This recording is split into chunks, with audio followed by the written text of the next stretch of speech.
Hello out there everyone, my name is Chris, also known as CV, and welcome to my channel. So let's start with a quote here from St. Augustine.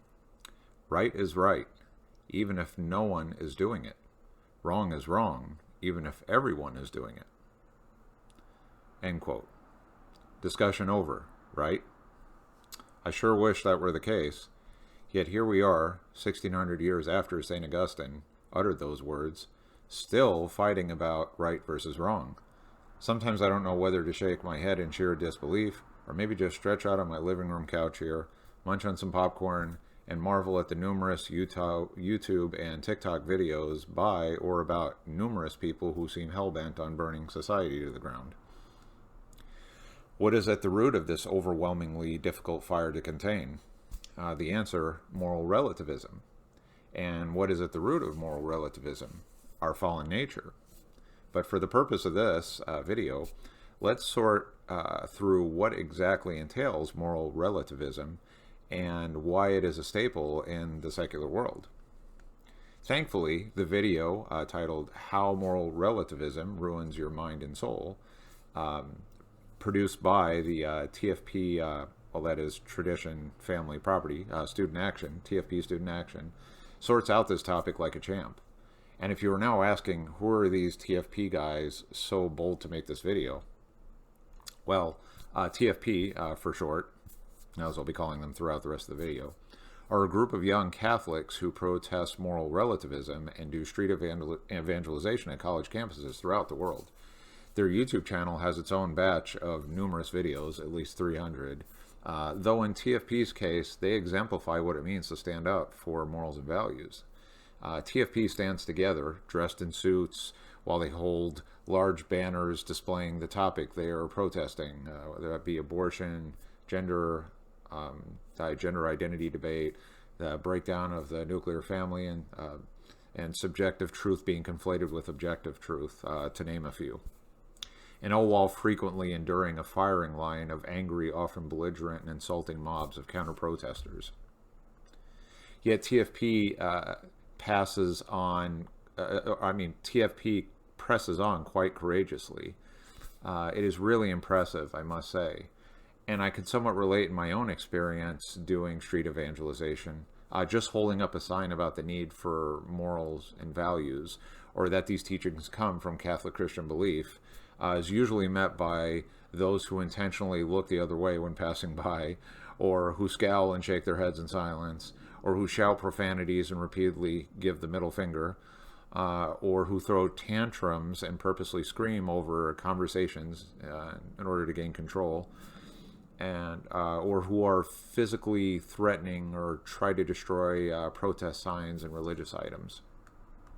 For instance, one TFP video shows a college student attempting to steal a statue of Mary and ends up throwing it to the ground, causing the statue to break apart.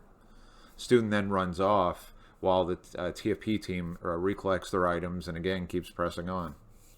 They are certainly an outstanding inspiration for proclaiming the gospel and defending what is right. Side note, TFP also has an affinity for bagpipes.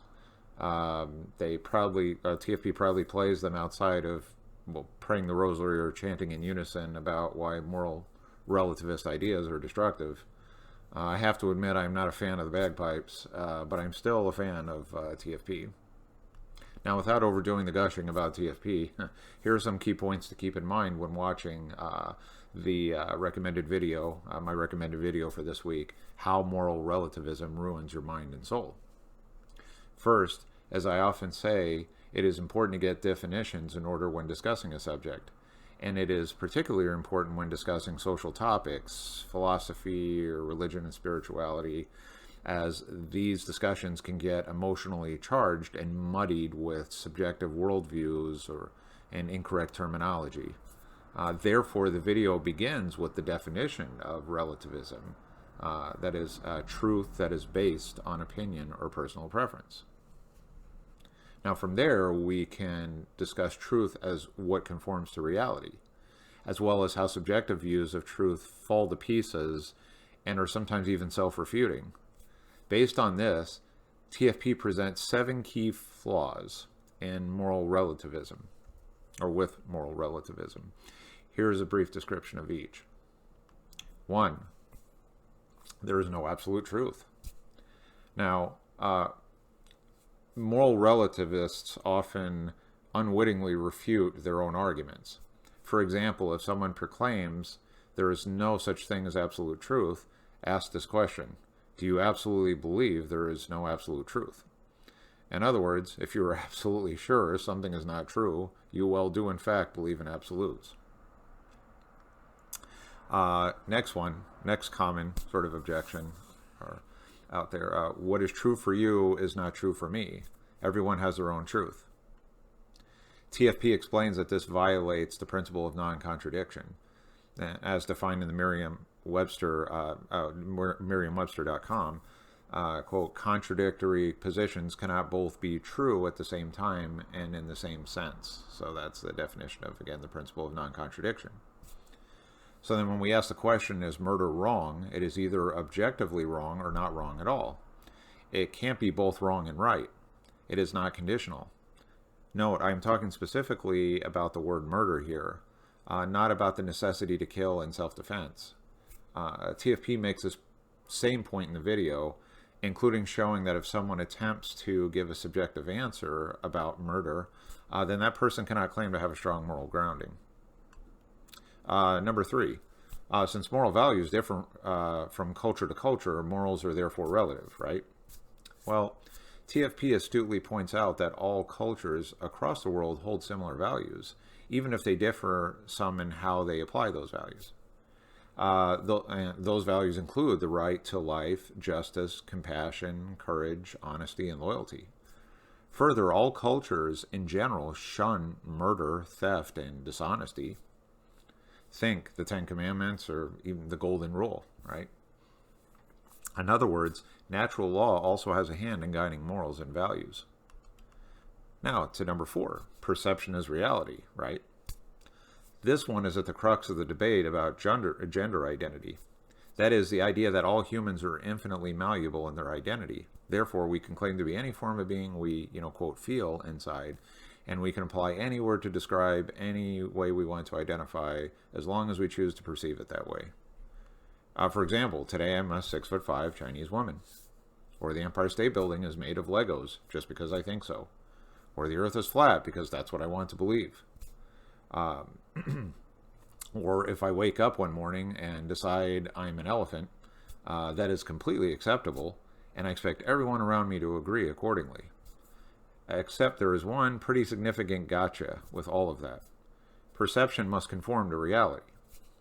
The video shows clear examples, the recommended video that is, shows clear examples of why subjective perception about objective reality is a nonsense argument at best. Now to number 5. If the majority of people believe it, it has to be true, right? This loops back to the quote by St. Augustine. Right is right even if no one is doing it. And wrong is wrong even if everyone is doing it. And TFP points out, a thing is what it is by its own nature. That is, something can be true even if the majority thinks it's false, and something can be false even if the majority thinks it's true. What's more, once universal truths are established, such as the earth revolves around the sun, a leopard cannot change its spots, money does not grow on trees, and so on, that again goes right back to the overarching universal truth. True is true, even if you think it isn't. And on to number 6. Morality is determined by situations and motives, no? Well, while morality is tossed around the secular world to mean whatever it means today and not tomorrow or yesterday, TFP points out 3 criteria for determining morality. The act itself, 1, 2, the situation/circumstances, and 3, the motive. Going back to the example of murder versus killing in self-defense, we can use the above criteria to decide what defines murder versus self-defense, and overall what is good versus what is evil. And then finally, to number 7, well, don't impose your morality on me. As TFP explains, the statement, quote, don't impose your morality on me, usually means don't impose any morality on me. See, when we live in a society of do whatever makes you happy, morals are a big blocker to that. It forces people to examine their own conscience. And because it's not common to meet people who enjoy having their misunderstandings corrected or are not trapped in their egos, debates are steep, uphill, intense, sometimes nasty battles over who thinks they are right instead of over what is truly true. Now, that right there is a product of moral relativism. It ironically entrenches people into holding certain positions and not wavering from them. Yet, moral relativism is supposedly all about making worldviews malleable. This then spawns tribalism, which in turn spawns unnecessary wars of oppressor versus oppressed, or between ever-changing group identity movements that believe, in one thing today and then something else tomorrow. And this leads to a final point TFP makes at the end of the video. How many civilizations based on moral relativism have survived to this day? And the answer, none. I appreciate you watching this video. As always, please leave comments, participate in the conversation, or you're welcome to email me at trcatholic@gmail.com. Again, trcatholic@gmail.com. Quick comment about that too. If you do post a comment, and if it does turn into more of a dialogue or conversation, I do prefer then an email exchange or even a chat. We could do a video chat or a phone call, or we could set up, if it's a possible debate, asking me to debate on a subject. We could certainly arrange that and plan from there. But I prefer, again, in the comment section, you're certainly welcome to share comments. Again, but if it does turn into more of a dialogue, if I engage in the conversation, then I may ask that we move that to email conversation or more sort of real-time, fluid conversation. Till the next video, please stay safe out there, and God bless.